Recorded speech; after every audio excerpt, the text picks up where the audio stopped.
TFS Captain Training.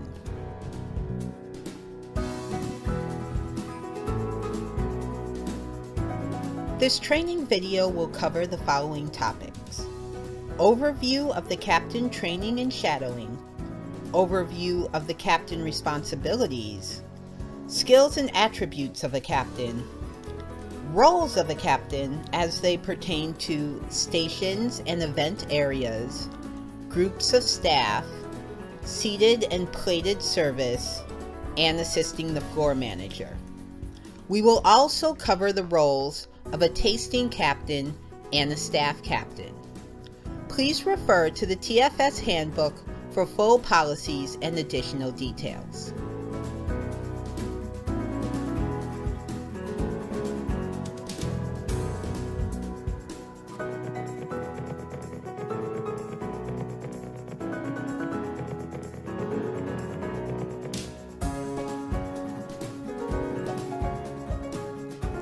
This video is meant to give trainees an overview of what is expected of our captains.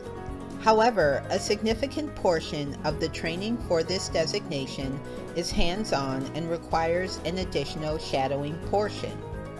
The shadowing shifts are tracked and monitored by internal TFS management.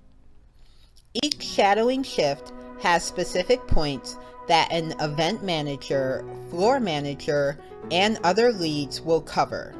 And by the end of the shadowing portion, a trainee will cover all major service points that are typically encountered in this role.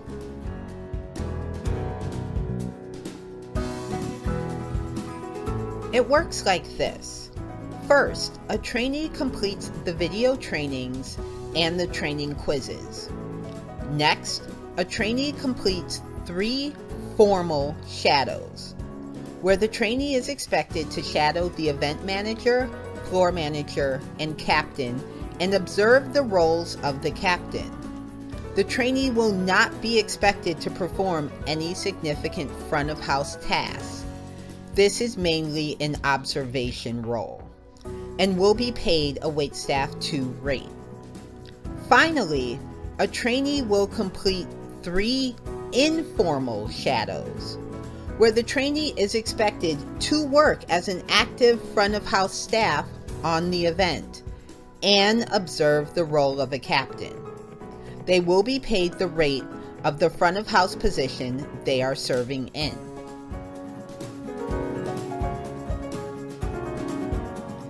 Once the trainee completes the videos, quizzes, and shadowing shifts, 3 event planners will review the completed quizzes and feedback from the shadowing shifts.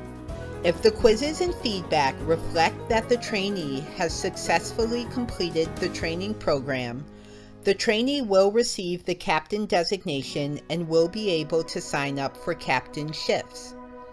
If for some reason management finds that the trainee has not successfully completed the training program, the trainee will be informed of areas where improvement is needed and will be given another chance to receive the captain designation in 90 days. Feel free to ask the staffing manager any questions about this process.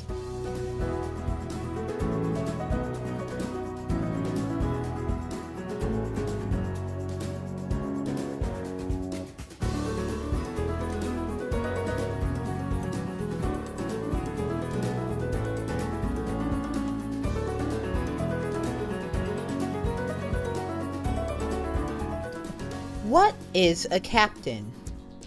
For us, a captain is an experienced server who has impeccable abilities when it comes to plated and seated service, is capable of leading small groups or overseeing sections or areas of an event, has strong customer and client service skills, and can be trusted with basic staff and event responsibilities.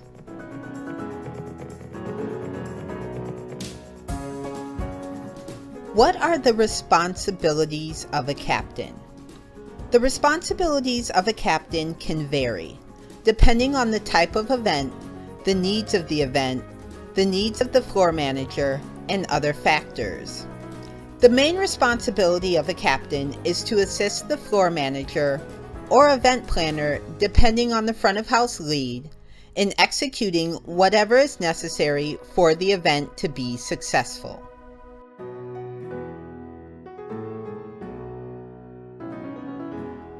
The general responsibilities of a captain are properly executing a multi-course plated meal to a seated guest, professionally managing a station or event area, professionally and positively managing a small group of staff dedicated to a specific task or area, properly executing a tasting service, and properly executing the responsibilities of a staff captain.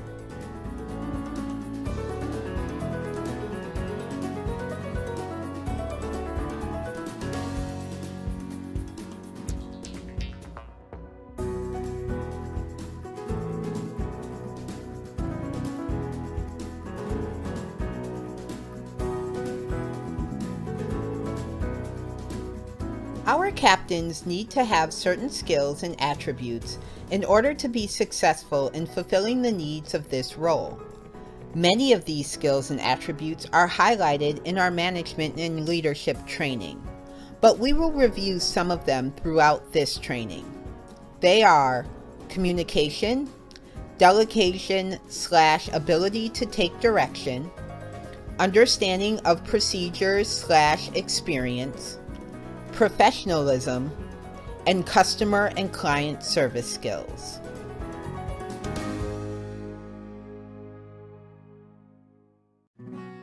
Communication.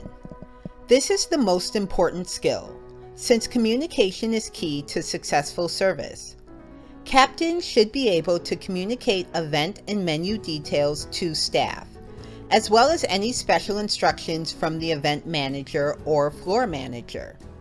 A captain should be able to communicate clearly, respectfully, and effectively with staff and with management, as well as have the ability to verbally break down complicated tasks and instruct individuals in a step-by-step manner.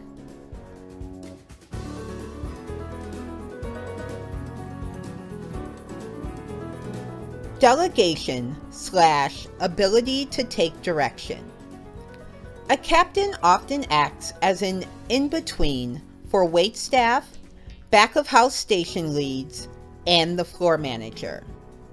This role requires that a captain be able to take in information and instructions, as well as give instructions and delegate tasks to staff.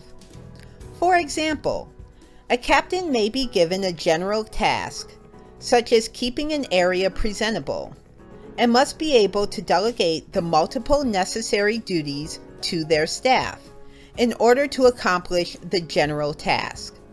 Strong communication skills are a key part of delegation.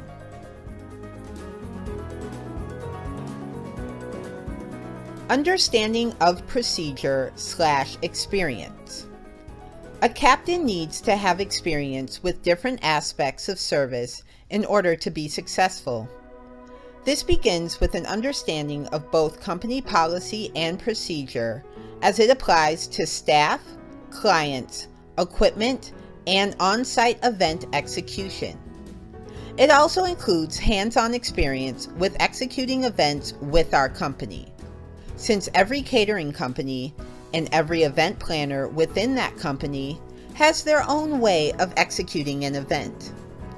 Working multiple events of varying types is the main way to gain this experience. Professionalism. A successful captain must lead by example. This means showing up to an event on time, having a clean and pressed uniform and a professional appearance, delivering exemplary customer and client service by being pleasant, respectful, taking appropriate initiative, and putting service first. A captain should be a constant example of the type and level of professionalism that we want all staff to demonstrate. Customer and client service skills. Our clients and their guests are our first priority. They should never be dismissed, overlooked, or forgotten about. Yes, customer and client service can be difficult and trying at times, but remembering to stay calm, positive, and solution-oriented when it comes to clients and your interactions with them will help you get through almost any situation. Not to mention that a captain always has a floor manager or event planner to turn to if they find themselves dealing with an issue that they feel they cannot handle. Regardless of what is going on site, a good captain never forgets that the client and their guests are always the main focus and priority.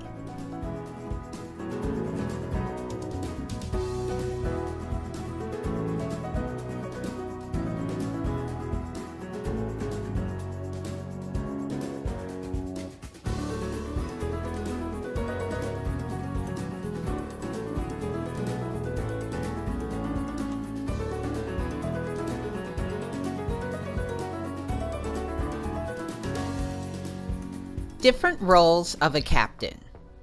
A captain must be well versed in the different roles they will serve in. It is usually the event and service style that determines the roles a captain will play. However, with regards to tastings and the staff captain position, the expectations of what roles a captain plays is straightforward. Essentially, there are 6 roles that a captain must be comfortable with executing.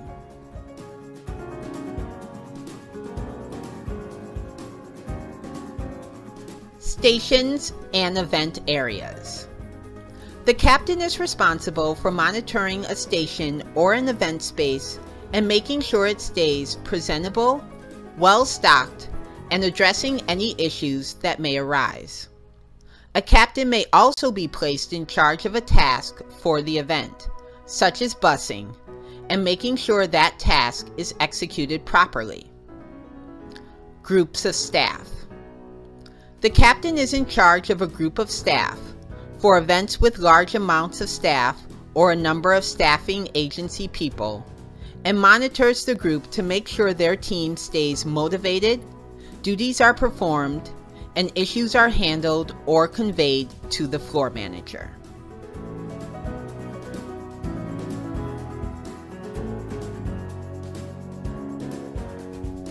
Seated and plated services. The captain is usually responsible for executing the service for a table. Additional wait staff will be there to assist the captain so that they do not leave the floor or service area. But the actual service of food and drink to the guest is left to the captain. Floor manager assistant. The captain acts as an assistant to the floor manager or event planner and may be asked to do a number of tasks, from relaying messages to the head chef, to busing, to polishing silverware, to reviewing table setups, basically any front of house task that is needed.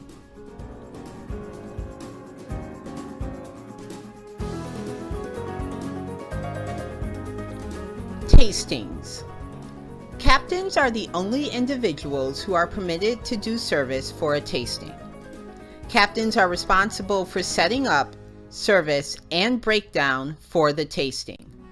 Since tastings introduce the company to potential clients, it is very important that captains successfully execute this role. Staff captain.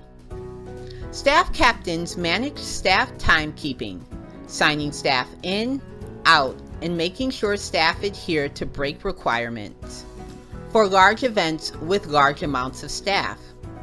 Staff captains may also be asked to assist in administering staff meal, on-site uniform distribution/collection, and other related tasks.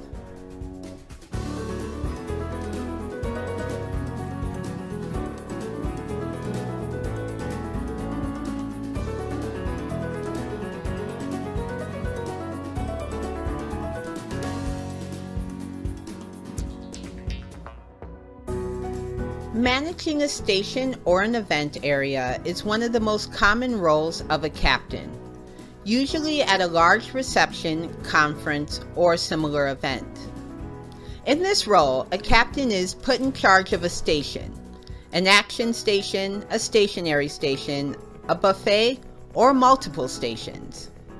A captain may also be put in charge of an event area.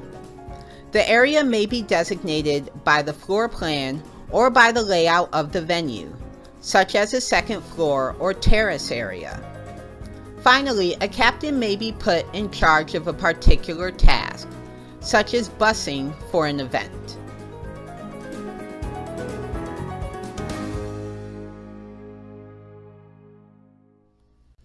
Managing a station. When working a station, it is important to make sure that the station looks appealing and according to the event planner's vision, has everything the station needs and then some, is ready for the guest experience, that all components are understood, and that you understand the station's place in the overall service.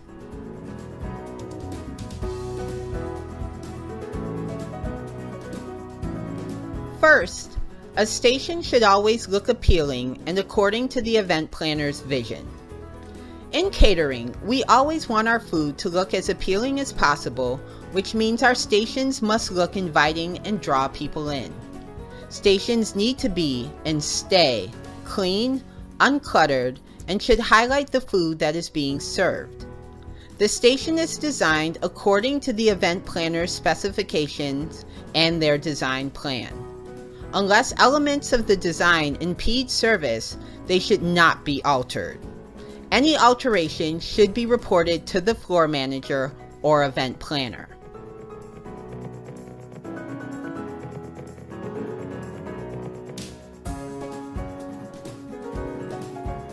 A station should have everything it needs and then some.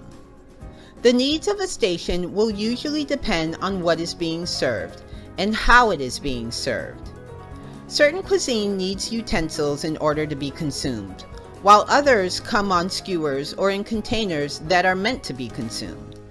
If a station is self-serve, such as charcuterie, it will need to have items such as napkins and plates available for guests to grab on their own. If it's an action station, whomever is in charge of service will need to have everything they need to serve that item. Regardless of the service style, you always want to have extra items available for service.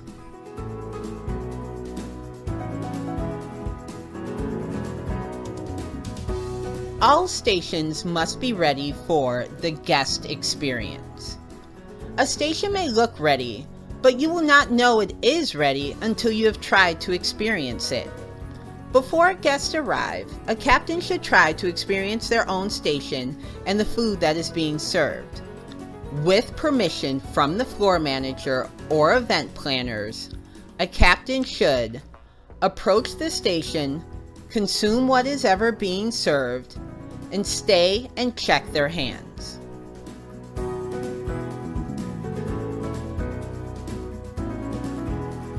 The first step in this process is to approach the station. Make sure you can easily visually identify what is being served. Make sure that items can be easily acquired. If they are meant to be self-serve, are they easy to grab? If they are served by a station lead, is the food easily accessible? If you are left wondering something, for example, where are the spoons? Your guests will have the same question. Now is the time to address these issues.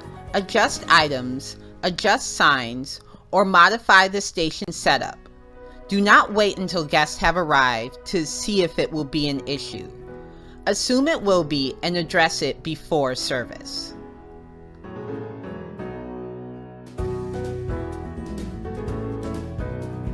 Next, consume whatever is being served. With permission from the floor manager, consume one of whatever is being served at the station, unless dietary or other restrictions prohibit you from doing so. Then assign this task to a waitstaff in its entirety. Is it messy? Does it drip? Does it require extra napkins? This is a great way to catch unexpected guest needs when it comes to consuming the items at your station. You can see what issues may arise.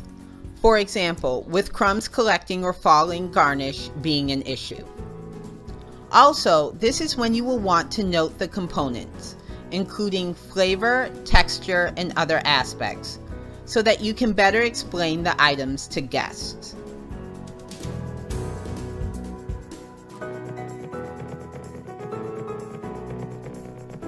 Final step of the guest experience is to stay there and check your hands. After you consume the food, what was left in your hands? Napkins? Boats? Did you look around for trash? Were you tempted to simply place the trash on the table next to your station? That is exactly what guests will do. This step will help you figure out what your busing needs will be.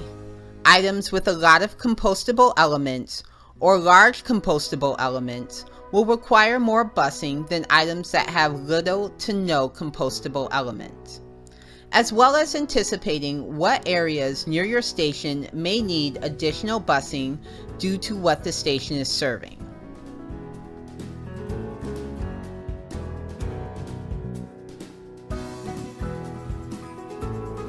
Once a successful guest experience has been confirmed, a captain should make sure that all components of their station are understood.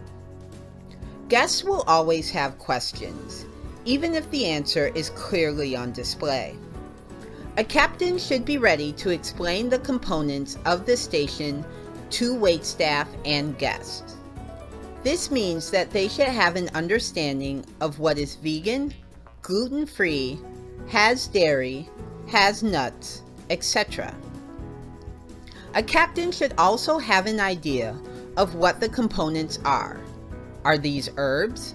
Is this pickled? Is this a sauce? Etc.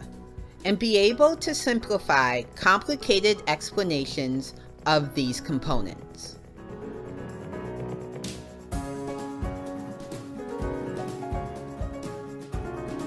And finally, with regards to captains leading stations, a captain should understand the station's time and place in the overall service. Stations are often only part of a service component. Many events also include other types of service, such as past appetizers. It is important to understand the timeline of the party and understand where the station service falls on that timeline. Is the station open the entire time? Does it open later or close earlier? Is it a station that will be flipped? For example, a charcuterie station that will flip to a dessert station? All of these are important aspects of the service that a captain must understand in order for a station service to be successful.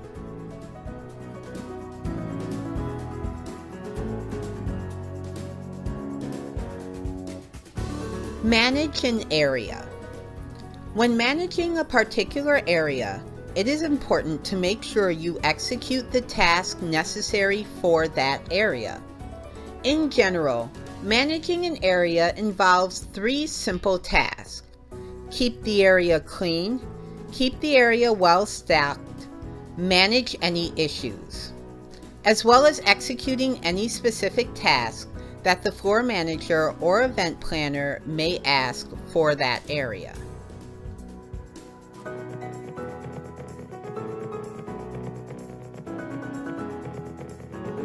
Keep the area clean. When put in charge of an area, it is important that the area stays clean, which usually means that the area needs to stay monitored and bussed. The captain should be making sure that used compostables, napkins, glasses, and related items do not accumulate anywhere, and that all service and seating areas stay free of trash. If the area starts to look messy, cluttered with items, for example, handouts or event materials, If the area becomes wet, if it's raining, or anything that makes the area look uninviting or unappealing, the captain should handle the situation.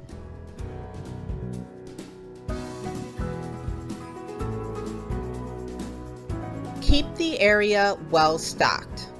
It is also very important that all food service areas stay well stocked with food and service items. Stations should have all the service items that are needed for service, as well as have its dish be in constant supply. Stationary food items should be monitored for quantity and quality. Does everything look good? Correct temperature? And no food service area should look skimpy. Even if the event has slowed down and stations are not heavily visited, the food presentation should look as good at the end of the event as it did at the beginning. Downsized presentations should still look appealing.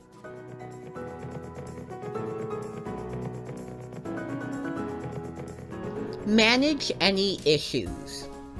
With so many things that could go wrong, it is important to have a captain monitoring an area as a second pair of eyes that can handle or relay issues that may come up.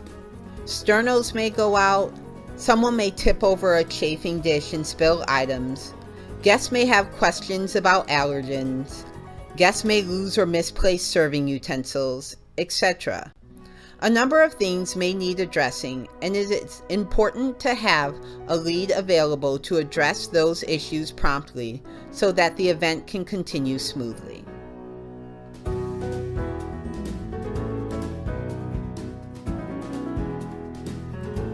And now for our final role in this section, managing a task. Sometimes a captain is in charge of managing a single task for an event. The nature of the task will depend on the event, but the most common single task is busing for large events. In general, and with busing, a captain is given a small team of staff and asked to make sure that a single task gets executed. For example, with busing, a captain may be given a team of 4 or 5 staff, busing equipment such as busing trays, trash cans, and bags, and be asked to manage the busing situation.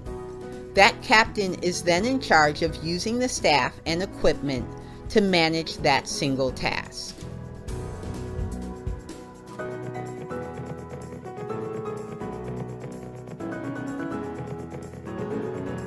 Being in charge of a task for an entire event means doing some critical thinking when it comes to the what, where, and when of the task. For example, busing the entire event means busing the areas where guests gather and consume food.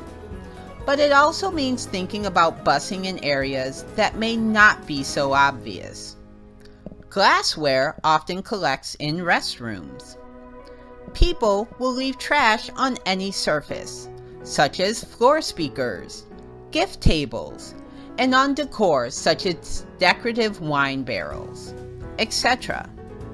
When put in charge of a task, make sure you are executing this task and/or service for all parts of the event and throughout the entire event, as long as service is not suspended due to a performance or presentation.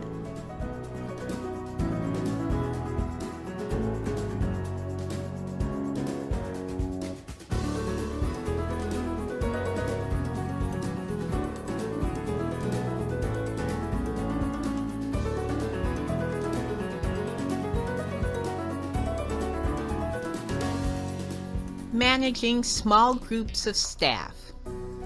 When events are large and have a large number of staff, captains play a crucial role in assisting floor managers in monitoring and managing staff.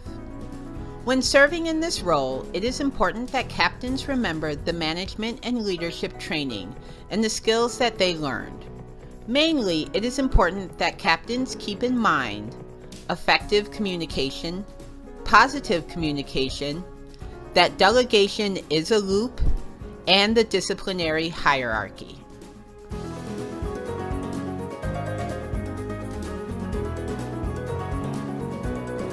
Effective communication. In order for communication to be effective, it must be clear and direct. Individuals must clearly understand your intent and what it is you are trying to communicate. Effective communication must also be complete and continuous. Individuals must be able to understand what it is you are trying to accomplish, understanding the big picture, and should always receive follow-up communication, either additional instructions and/or feedback on accomplished tasks.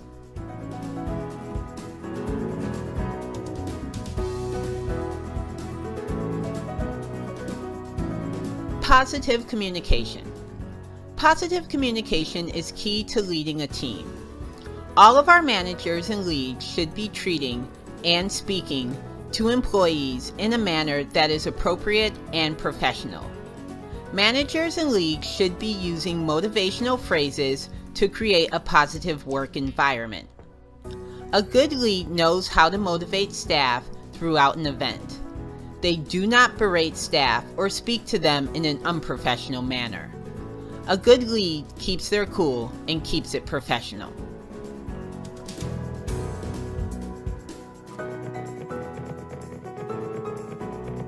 Delegation is a loop.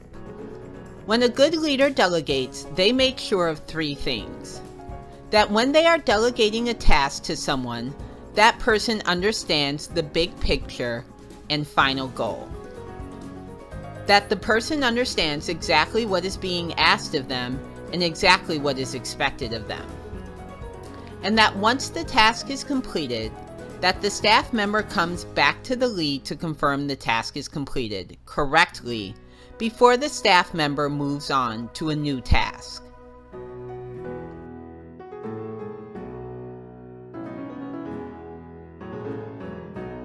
And finally, our disciplinary hierarchy.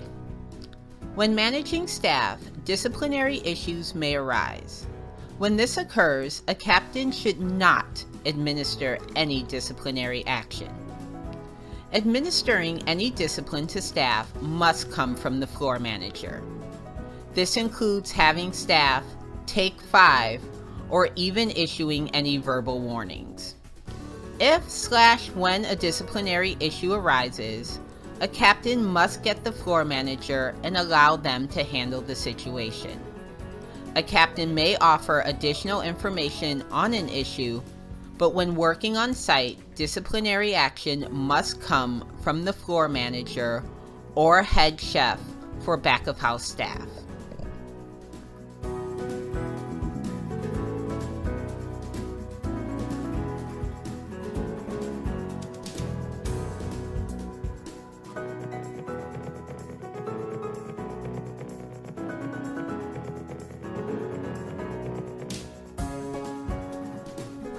The captain's role in seated and plated service. Plated and seated services are often seen at weddings, personal celebrations, auctions, and similar events. In most cases, the actual service, serving and clearing of courses, is performed by a captain.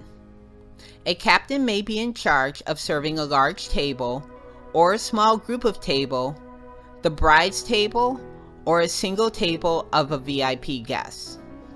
In most cases, the captain will be assigned the appropriate number of waitstaff to assist them with service.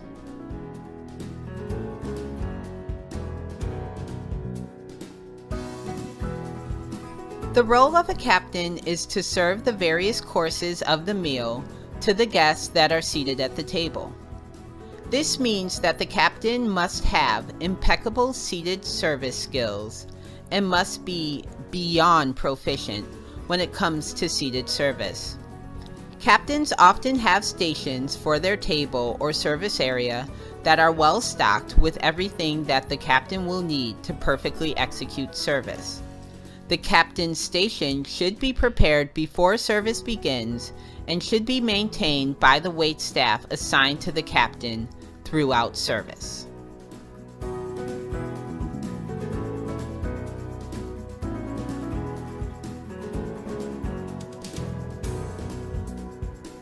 Let's check out an example of a captain station checklist for a seated event. Now keep in mind this is just an example. The actual items at a captain station will depend on the food and service type of the individual event. A captain station will in general have extra silverware, extra folded napkins, extra glassware, a full pitcher of water, red and white wine bottles, 2 extra napkins used as side towels for wine service, 1 champagne bucket or beverage cooler, a bread basket, a flatware chesting plate, which is a plate with a folded napkin to hold clean flatware for resetting the table, 3 extra pens, 2 jack stands, 2 wine keys, and a decanter if requested by the floor manager.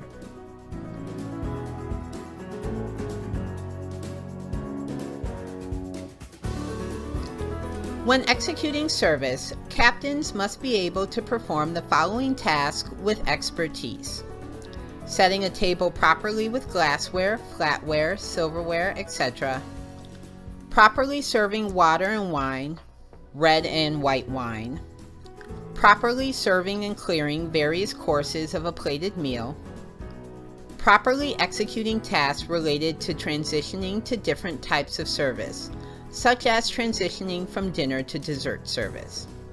Let's quickly review these aspects of service.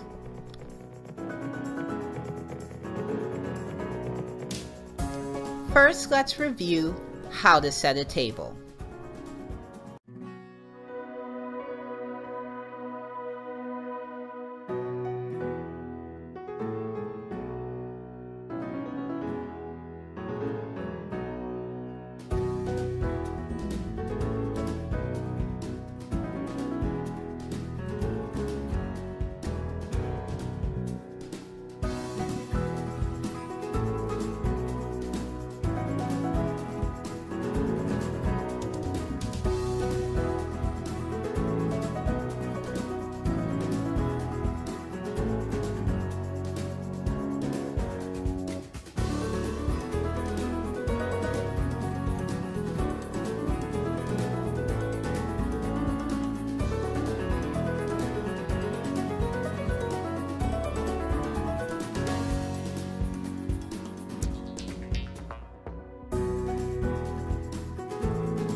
Let's review standard first course service.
Now let's review second course service.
Let's get ready for third course in coffee service.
Finally, let's review the do's and do nots of service.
In general, when executing seated service, a captain should use the following steps as a guidelines for preparation and service execution. However, these will not apply to every event.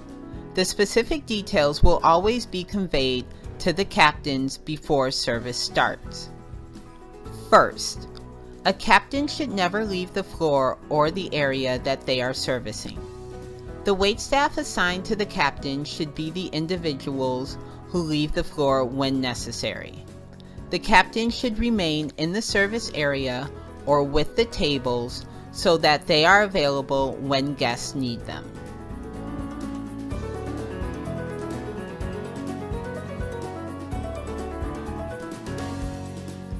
Second, a captain is in charge of making sure that they have everything they need, reviewing the captain's service area before the service starts, and that their team understands what additional service items may be needed for the meal. Third, a captain should review the service plan with their team. This should include any dietary restrictions or special service requests for any guests seated in their service area or at the table they are servicing.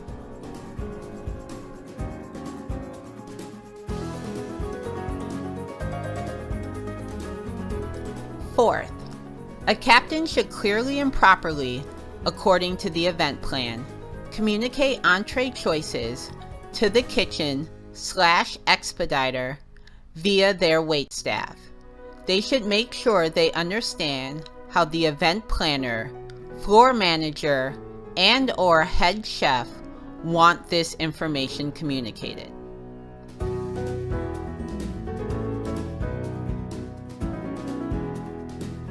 Fifth, a captain should be monitoring their staff and making sure that they are assisting in a manner that allows for a smooth service.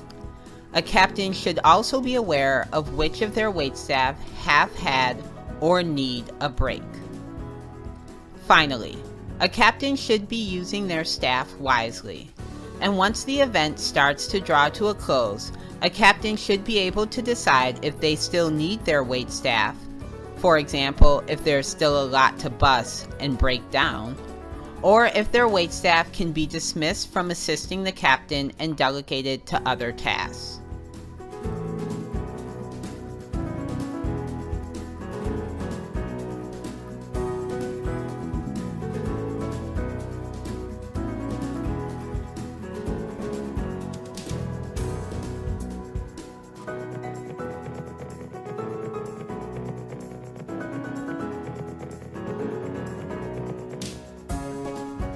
There are situations and events where captains play more of an assistant role to the floor manager. This can often be found at smaller high-end events or in-home events. In these cases, there is a floor manager or event planner present, and the service style is simplistic, such as stationary apps or past apps for a handful of people. The exact responsibilities will depend on the service and the needs of the front of house lead, but the role of the captain is one of an assistant, helping with the various tasks necessary to execute the event.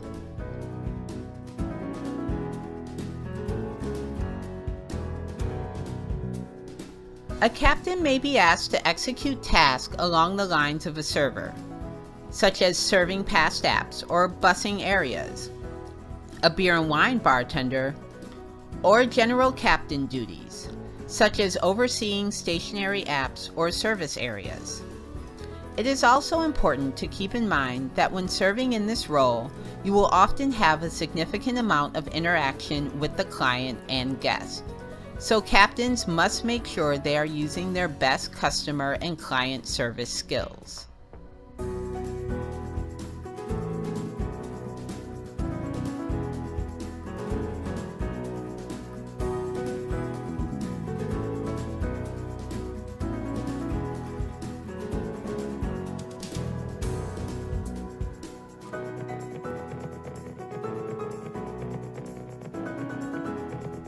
Now let's talk about tastings. When new clients are interested in our services, whether for a wedding, a corporate party, or other types of events. They often book a tasting with us, where they come to our kitchen and taste, though it's often full servings, the items that we are suggesting to them. These services are essentially small seated services for 2 to 6 guests in our tasting room, and are almost exclusively executed by captains. In general, they are 5-hour shifts, sometimes longer or shorter, that take place in the tasting room. A captain will come in and set up the tasting room, execute service, and break down / clean up the tasting room.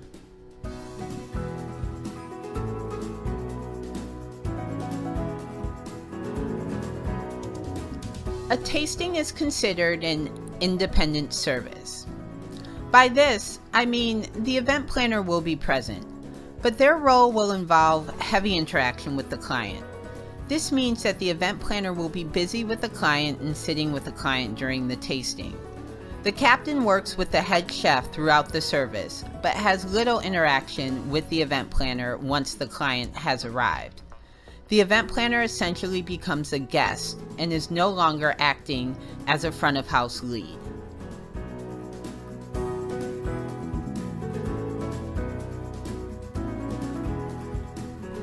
A tasting has many steps when getting ready, and we have created a general tasting outline as a guideline for captains to use when serving as a tasting captain.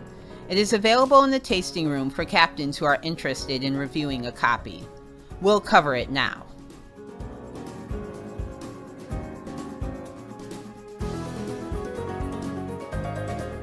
As we stated before, a tasting is kind of a mini version of what we can offer the client. We do tastings for all different types of events: weddings, corporate events, private parties, etc., etc. And tastings can involve all different types of service: a mock station or buffet, passed apps, family style service, and plated service.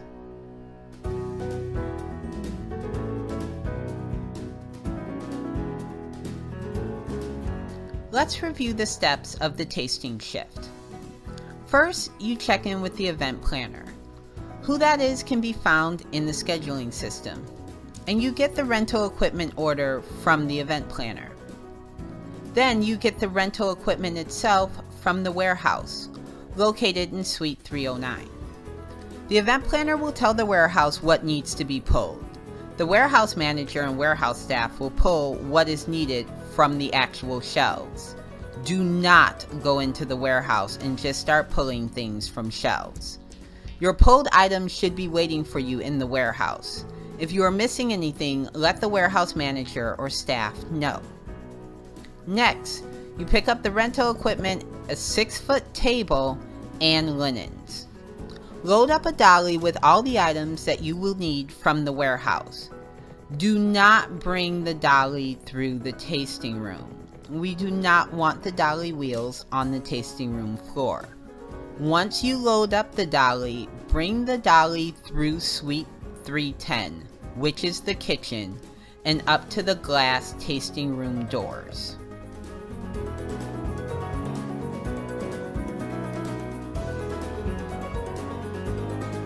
Next, set up the 6-foot table outside the tasting room glass doors. This will be used as the captain station and busing station. Then unwrap the rentals. Make note of what is rented and what belongs to Foxtail. Try to keep rentals with their crates when unwrapping. Make sure unwrapped items look like they are ready for the guest experience. They should be clean, polished, and free of stains, spots, and smudges. Then do a quick cleaning of the tasting room. In general, this includes Windexing and wiping down the glass tabletops, doing a quick sweep of the floor, wiping down the restrooms, and putting out the white disposable cloths instead of the brown paper towels on the restroom table, wiping off all surfaces, and cleaning the mirror.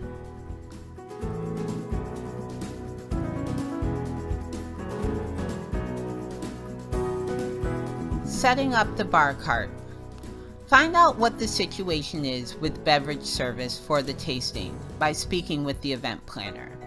Sometimes a bar cart is used as a beverage station.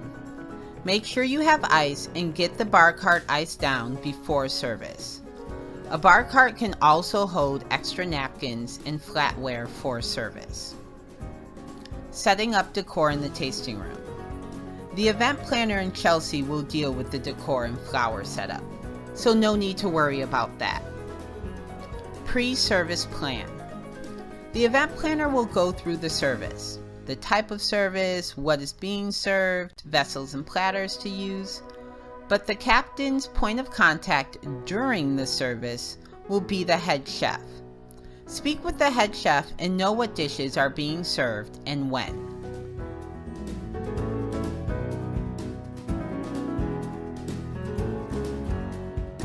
The captain's role during service. In general, the following practices should be followed. Do not stand in the tasting room during service. Make sure all dirty plates are removed as soon as possible. Make sure glasses stay filled. A captain must be available for service, but if service is not needed, no plates to clear, no glasses to fill, nothing to do, then the captain should stick around in the area near the glass door or outside the tasting room doors, which are the doors to Suite 311. Do not just wander around the kitchen or leave the area to hang out in the hall or in 309 or anything like that. You should be available and anticipate when you are going to be needed. The captain is not part of the service. They execute the service. A captain is free to answer questions when asked, but should not simply join in on the conversation happening at the table.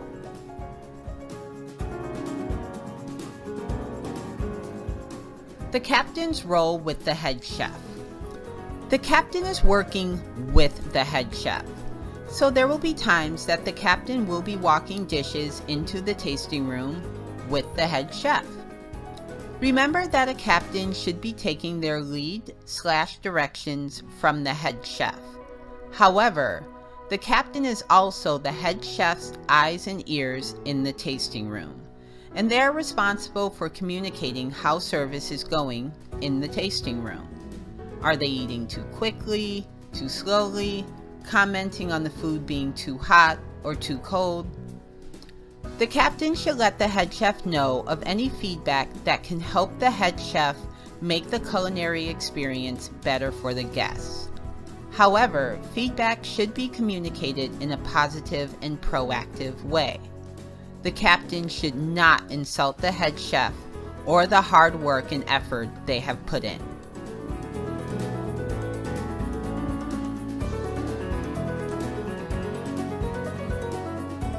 Breaking down the tasting. Once the tasting is over, the captain should take initiative and start breaking down the service. The tasting room must be clean. Clean the table, return the foxtail items, return the dirty rentals to their racks/crates, return dirty house items to the dish area. No dirty anything should be left in the tasting room. Do not worry about the decor or flowers, they can be left on the table. Use the dolly to return dirty rentals back to 309. Make sure they are left in the proper location. You can ask the warehouse manager or one of the warehouse staff where that is, if you do not know. And mark the rentals with red tape. Do not put items back on the warehouse shelves. The warehouse staff or dishwashers will put items back. Leave the paperwork for the rentals in a neat pile on top of the rental equipment. Once your shift is over, make sure that you sign out with the event planner.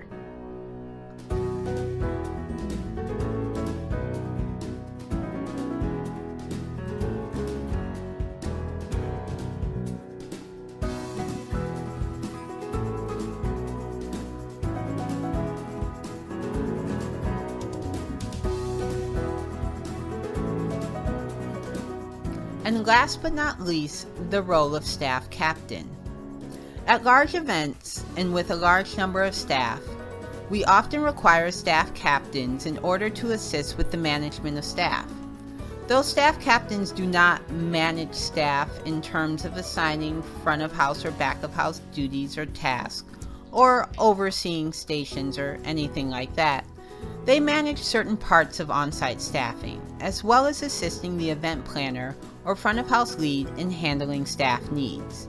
In general, a staff captain is responsible for 4 on-site staffing needs: track staff arrival and departure, staff breaks, staff meal, water, or break area, and staffing assistance with on-site issues.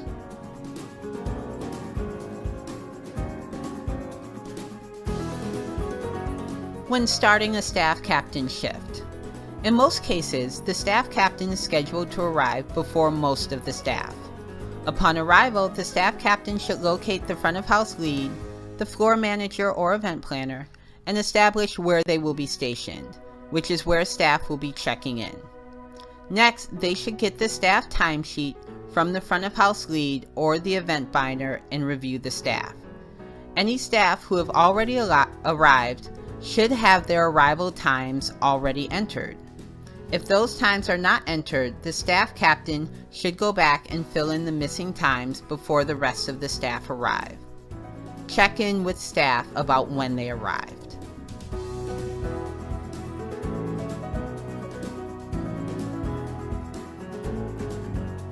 Tracking staff arrival and departure. Once staff arrive, the staff captain is responsible for checking staff in. When staff arrive, they should be directed to the staff area where they can leave their personal belongings. If staff ask if it is okay for them to leave items like computers, phones, basically ask if they can leave any items of value in the staff area, be sure to let them know that we are not responsible for lost or stolen items. They are free to leave items in the staff area, but it is highly recommended that they leave any items of value on them or in a secure area, like locked in their trunk. The staff captain is not responsible for personal belongings.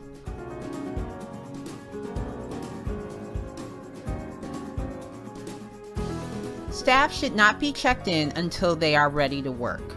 This means that their personal belongings are put away, their uniform or setup clothing is on them, they have no personal tasks to do, money's in the meter, they've called the babysitter. Once staff are ready to be assigned to their area, lead, task, etc., they can be signed in. Staff should be signed in 5-minute increments, rounded up, such as 4:05, 4:20, 4:15. Give staff the time difference when rounding up. For example, staff arriving at 4:08 are signed in at 4:05. Staff arriving at 11:12 are signed in at 11:10. Do not write down a time that is later than the current time. We do not want staff working for even 1 minute without being signed in.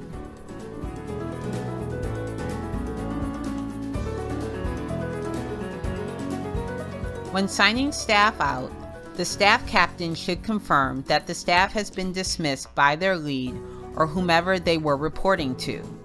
Staff should not be signed out simply because they come to the staff captain and state that they have nothing left to do.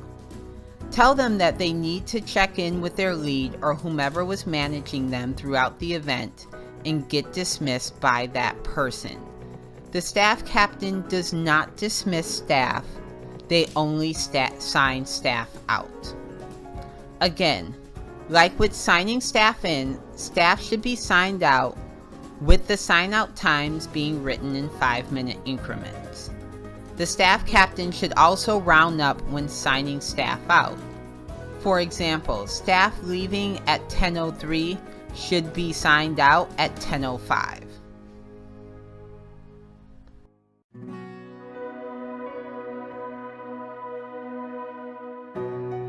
Staff breaks. This is the main reason that we schedule staff captains, to manage the administration of breaks. Breaks can be complicated because they involve tracking a lot of people. The bigger the event, the more staff we have, the more people need to be tracked. There are laws that dictate who gets a break, how long the break must be, how often, etc. It is important for the staff captain to have a general understanding of break law and how it applies to us in our events. So let's review our break policies and procedures.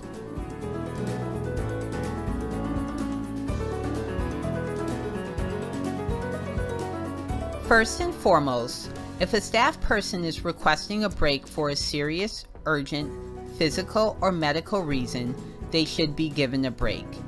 Even if they are not required to take a break or they have taken all of their required breaks, the work we do is hard and an individual may feel ill, weak, overheated, dizzy, nauseous, etc.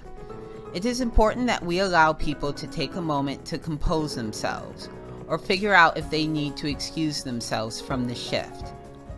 That being said, if a staff person states that they need a break for a non-urgent reason, such as to make after-work plans or check a non-urgent message, a staff captain or lead can ask that they wait until they are scheduled for a break or until they are not needed for service.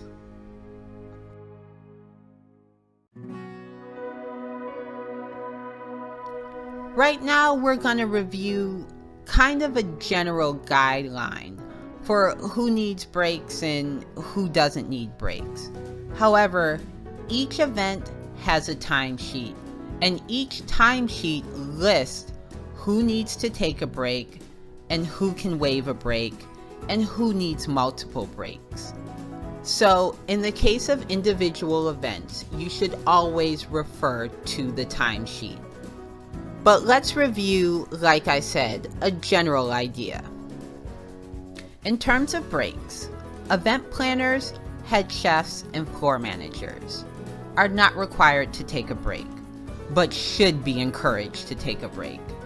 These specific designations are the only designations where breaks are not required, regardless of how long the shift is. Only individuals with these designations on the staff timesheet can waive all breaks. If a staff person does not have this designation on the timesheet or in the scheduling system, they must adhere to the break policy. And again, you should always refer to what is stated on the timesheet. And if the timesheet states that these individuals do need to take a break, then they must take a break. For all other leads, such as assistant head chef, captains, staff captains, and the rest of the staff, they are all subject to the break policy based on the number of hours that they are scheduled for. Some staff may have this waived, internal management, when serving in these roles, since these break policies only apply to hourly staff.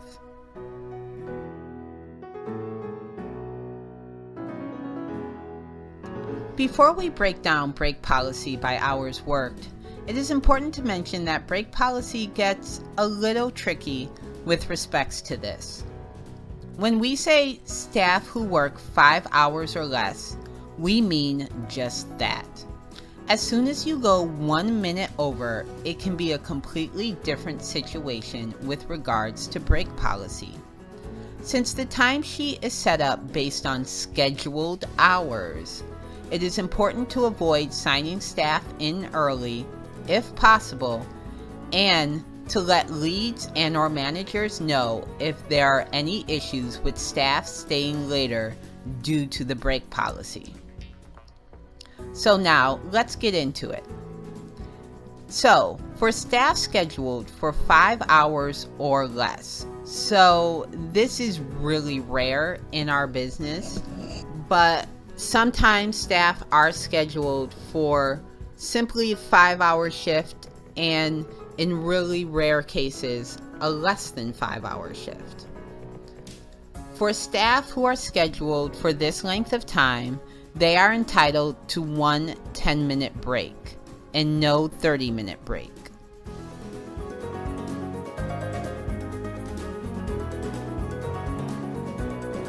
Next, we have staff who are scheduled for shifts that run 5 to 6 hours. We usually put staff who are scheduled 4 5-hour shifts in this category because, again, a 5-hour shift can easily run a minute over. These staff are entitled to one 10-minute break and one 30-minute break that can be waived. This is where things get tricky. Staff who are scheduled for a shift that's between 5 and 6 hours can waive their break. 6-hour shifts are popular among our event planners, so they are seen very often. What makes these shifts tricky is this. If a staff person waives their break, they must be dismissed after 6 hours. They cannot stay later or work extra hours.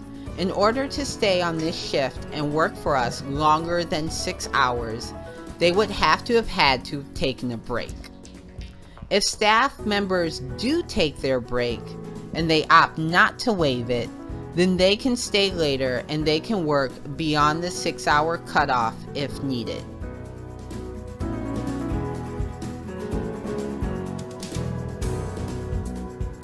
Staff scheduled for 6 to 8-hour shifts. These staff are entitled to one 10-minute break and one 30-minute break that cannot be waived. Staff must take their 30-minute break and cannot skip it, waive it, or add it to the end time, such as leaving 30 minutes early. Staff may not feel like it or may want to work through it, but that is not allowed. Staff working this amount of hours must take a 30-minute break. Staff scheduled for 8 to 10 hours. These staff are entitled to two 10-minute breaks and one 30-minute break. The 30-minute break is required and cannot be waived. Again, this is an instance where staff must take their 30-minute break.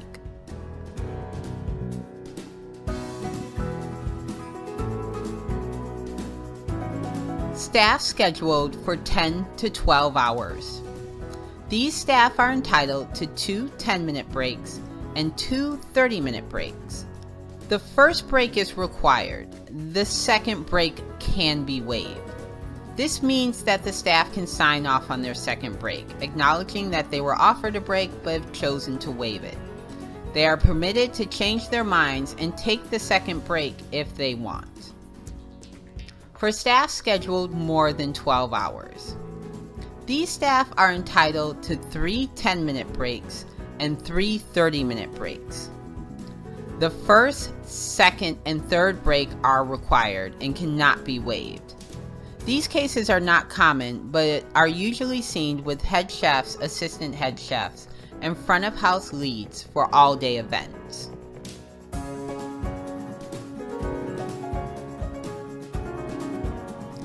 This can be a lot of information to process.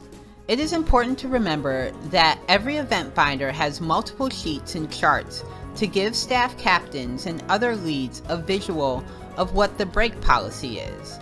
Please feel free to review this information if you need additional clarification.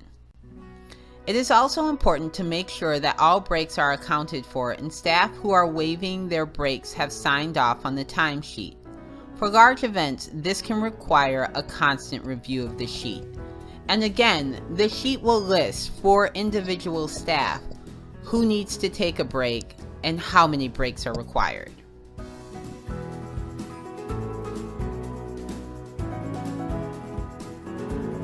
The staff meal, water, and break area. The staff captain is responsible for the break area at large events. The break area may be a section of the venue, not utilized for the event, a sectioned off area of an outdoor area, and sometimes a separate room at a venue. Sometimes it is the same area where staff are storing their personal belongings, and sometimes it's not. Even if the staff captain is stationed in the same area as staff's personal belongings, it is important to remember that the staff captain is still not responsible for personal belongings.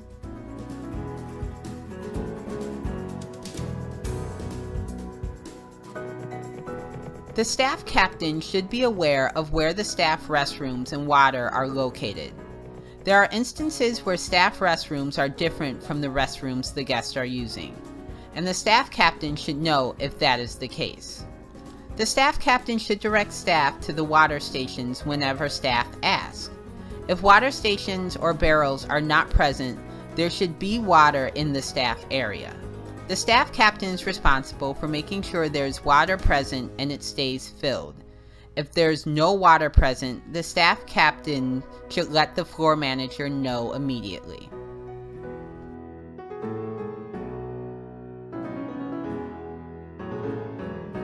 The event planner or front of house lead should take care of the details of staff meal. They are responsible for making sure that staff meal has been prepared, packed, ordered, etc.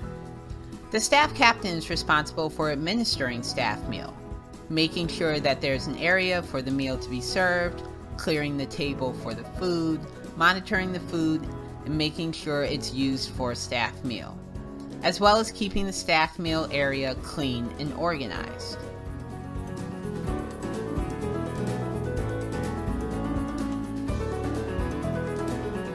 The staff captain should discuss with the floor manager, head chef, and/or event planner what the plan is for staff meal.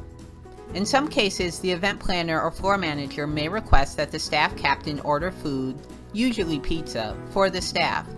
The staff captain should use their best judgment when ordering the correct amounts of food, make sure that they are able to get the food from the delivery people, and the staff captain should make sure that they get a receipt and put it in the event paperwork or return it to the event planner, along with the credit card or payment method.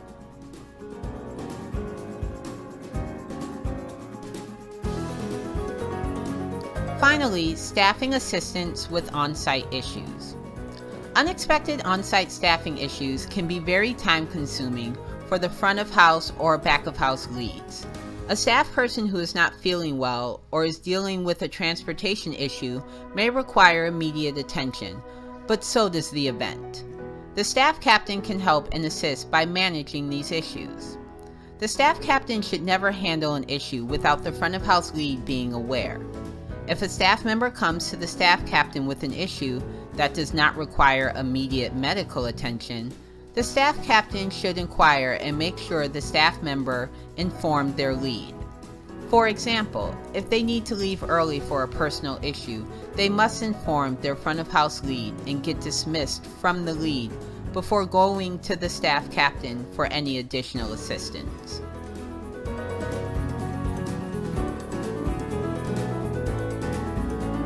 The issues that can arise are numerous.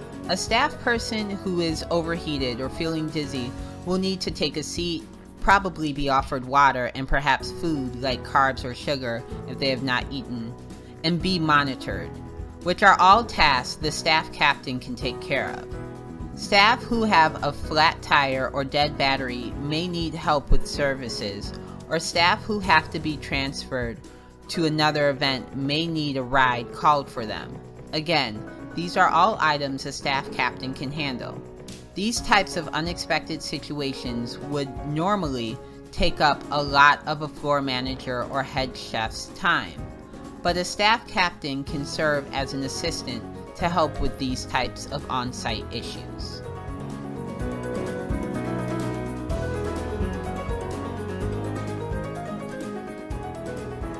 You've now finished the Captain Training video. Thanks for watching.